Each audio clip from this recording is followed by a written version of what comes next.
Good morning friend, welcome to you all in my channel doctor Anshuman Suman. आशा करते हैं आप लोग सभी स्वस्थ और अच्छे होंगे और अपने लक्ष्य के प्रति एकाग्र होंगे। मित्रों, आज हम पढ़ेंगे कि कार्यपालिका, विधायिका और न्यायपालिका के बीच क्या अंतर है। ठीक है मित्रों, इसको जानने के लिए हम सबसे पहले आपको लोकतंत्र की प्रकृति के बारे में थोड़ा सा बताएंगे, क्योंकि इसकी प्रकृति को यदि आप समझेंगे तो इसको समझने में और भी आसानी हो जाएगा। ठीक है मित्रों, आज तक जो भी आपके पास कंफ्यूजन है इस तीनों टर्मिनोलॉजी में, आज बिल्कुल सहज भाषा में क्लियर हो जाएगा। तो चले देखते हैं कि लोकतंत्र की प्रकृति। विश्व में लोकतंत्र कई देशों में स्थापित है। यूं कहें कि मुख्यतः सारे देशों में वर्तमान परिस्थिति में लोकतंत्र किसी न किसी रूप में स्थापित है। ठीक है दोस्तों, उसमें मुख्य रूप से तीन प्रकृति आपको देखने के लिए मिलेगा। वो तीन प्रकृति में आप पहले देखेंगे सॉरी दोस्तों, एक संसदीय प्रकृति, और दूसरा देखेंगे अर्ध अध्यक्षीय प्रकृति, और तीसरा देखेंगे अध्यक्षीय प्रकृति। तो आप जानिए कि संसदीय प्रकृति आखिर क्या होता है। यही संसदीय प्रकृति भारत में विद्यमान है। ठीक है दोस्तों, संसदीय आप बहुत बार संविधान को पढ़ने के क्रम में, पॉलिटी को पढ़ने के क्रम में आप लोग पढ़े होंगे भारत की संसदीय प्रणाली कहां से ली गई है, ब्रिटेन से ली गई है।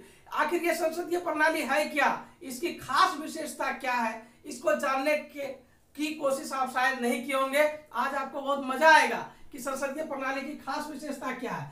खास विशेषता इसकी देखिए क्या है। यहाँ पे संसदीय प्रणाली में राष्ट्रपति भी होगा और प्रधानमंत्री भी होगा। मित्रों, राष्ट्रपति नाम मात्र का प्रधान होगा और प्रधानमंत्री वास्तविक प्रधान होगा। कहने का मतलब डिफेक्टो होगा, डिफेक्टो पावर किसके पास होगा, प्रधानमंत्री के पास होगा, और डिज्योर पावर होगा वो राष्ट्रपति के पास होगा, प्रेसिडेंट के पास होगा। यानी संसदीय प्रणाली आप लोग समझे। संसदीय प्रणाली का मतलब हुआ कि वहां की राष्ट्रपति होगा नॉमिनल होगा, नाम मात्र होगा, जबकि प्रधानमंत्री शक्तिशाली होगा।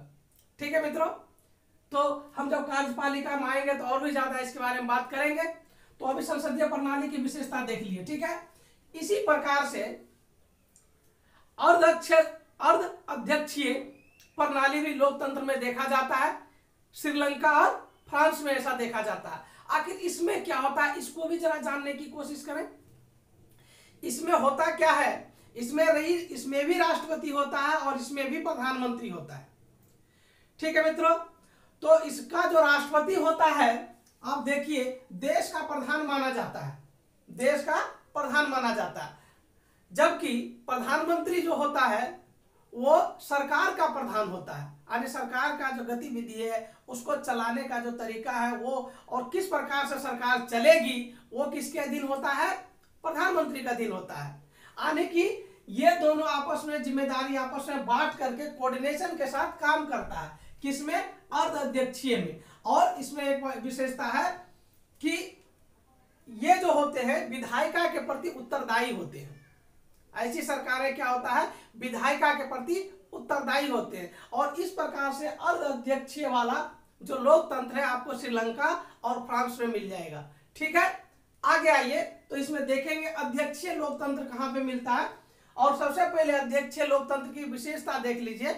इसकी विशेषता क्या है, इसकी विशेषता है कि राष्ट्रपति ही देश का प्रधान होता है और राष्ट्रपति ही सरकार का भी प्रधान होता है। आप ट्रंप को याद कीजिए, मजा आएगा।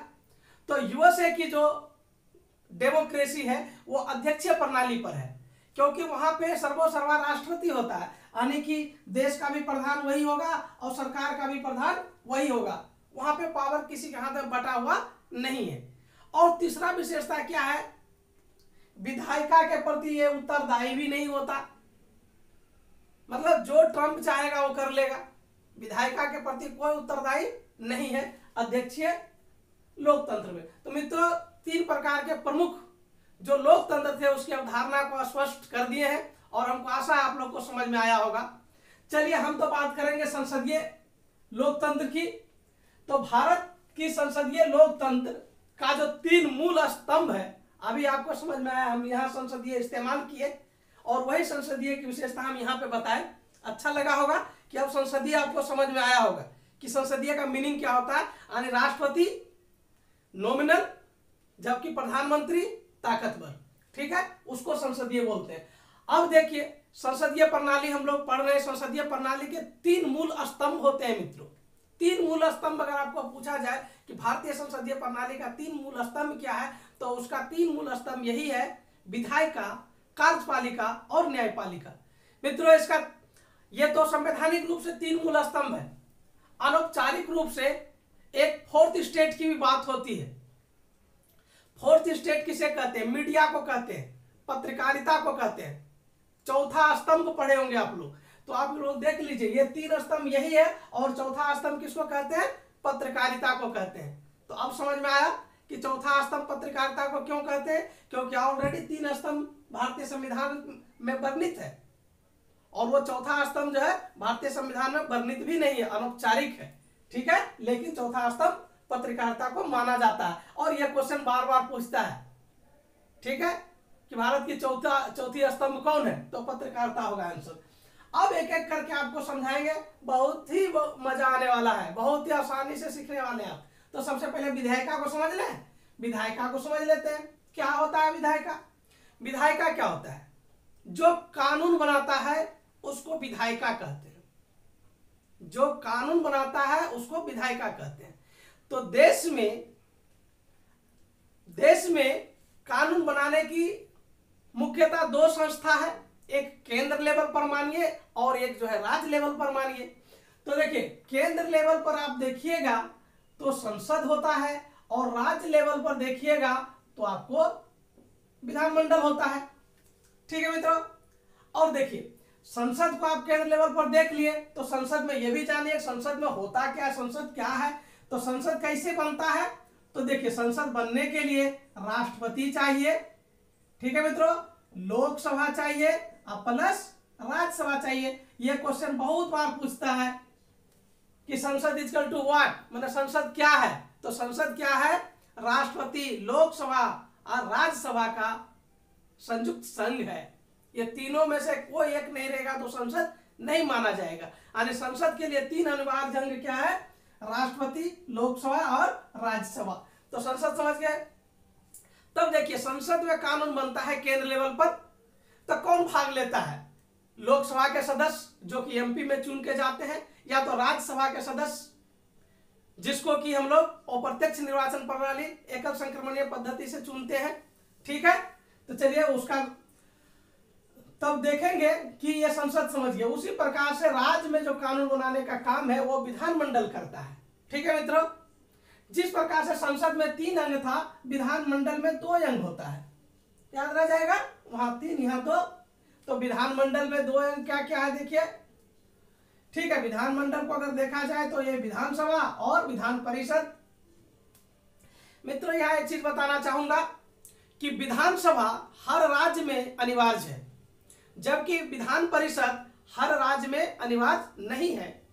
और भारत में बहुत ही कम, लगभग 1/4 राज्य में विधान परिषद है। तो आप लोग हमको कमेंट बॉक्स में बताइएगा कि कितने राज्य में विधान परिषद है और वह कौन कौन राज्य है, ठीक है मित्रों। तो हर राज्य में विधान परिषद नहीं होता है, तो विधानसभा ही वहां पे नियम कानून बनाते हैं। तो विधानसभा में कौन रहता है? एमएलए रहते हैं, वो कानून बनाते हैं। तो आप लोग समझ गए कि विधायिका क्या है? जो कानून बनाता है उसको विधायिका कहते हैं और विधायिका का यही अंग है। इसको हम अच्छा से समझ गए। चलिए कार्यपालिका देखते हैं। कार्यपालिका का क्या काम है? विधायिका ने कानून बनाया, कार्यपालिका क्या करेगा? उस कानून को पालन करवाने का काम जो है कार्यपालिका को है। मान लीजिए संसद ने 3 तलाक प्रथा पर एक कानून बनाया। अब 3 तलाक प्रथा समाज में ना हो, इसको कौन सुनिश्चित करेगा? वो सुनिश्चित करने के लिए रिस्पेक्टिव उसका मंत्री होगा और ऑफिसर लोग होंगे, ठीक है। तो कानून को लागू करवाने के लिए, अभी मान लीजिए कोविड पेंडेमिक है, कई प्रकार का राज्य सरकार का स्कीम और कई प्रकार का केंद्र सरकार का स्कीम के लिए विधेयक बना और उसको इम्प्लीमेंट कौन कराता है? ग्राउंड पे जो इम्प्लीमेंट कराएगा वो होगा कार्यपालिका, यानी कि कानून को जो इम्प्लीमेंट कराएगा, जो लागू करवाएगा वो कार्यपालिका होगा। तो कौन होता है उसको जरा देखेंगे। तो इसको देखने के लिए कार्यपालिका को भी दो भाग में बांट देते हैं हम, ठीक है, इसको भी दो भाग में बांट देते हैं। एक अस्थायी कार्यपालिका होता है और एक अस्थायी कार्यपालिका होता है, ठीक है मित्रों। अस्थायी कार्यपालिका का तात्पर्य यह है कि वो परमानेंट वो जो है नियम कानून को लागू कराने का काम करता है। परमानेंट का अर्थात यह हुआ कि जो कोई लोग नौकरशाह होंगे, ऑफिसर होंगे, कर्मचारी होंगे, चाहे वो राज्य सरकार का या केंद्र सरकार का, वो लगातार नियम कानून को पालन ही करते हैं, वही लागू करवाते हैं। अभी मान लीजिए कोई विकासात्मक कार्य हो रहा है प्रखंड में तो वीडियो करवाता है, तो वीडियो क्या हुआ? कार्यपालिका का यंग हुआ। तो कार्यपालिका का कौन सा यंग हुआ है? अस्थायी कार्यपालिका का यंग हुआ, क्योंकि उसका टेन्यूर जब तक 60 साल नहीं होता है या जो भी टर्म एंड कंडीशन में उसका है उस समय तक वो सेवा देते रहेगा, यानी कि नियम कानून को पालन करवाते रहेगा। और जब अस्थायी क्या होता है? अस्थायी जैसे कि जब एमएलए या एमपी चुन करके जाते हैं सांसद या विधानसभा में और वहां ये मिनिस्टर बन जाते हैं, अर्थात मंत्री बन जाते हैं।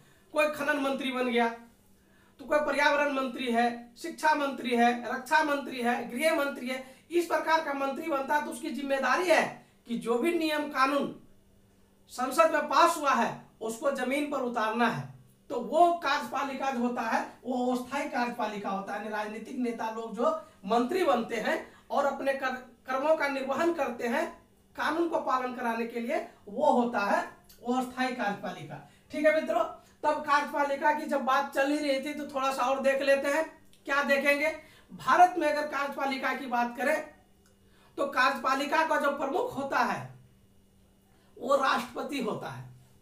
कार्यपालिका का प्रमुख कौन होता है? सरप्रमुख राष्ट्रपति होता है। लेकिन वास्तविक प्रमुख अगर पूछा जाए तो प्रधानमंत्री होता है।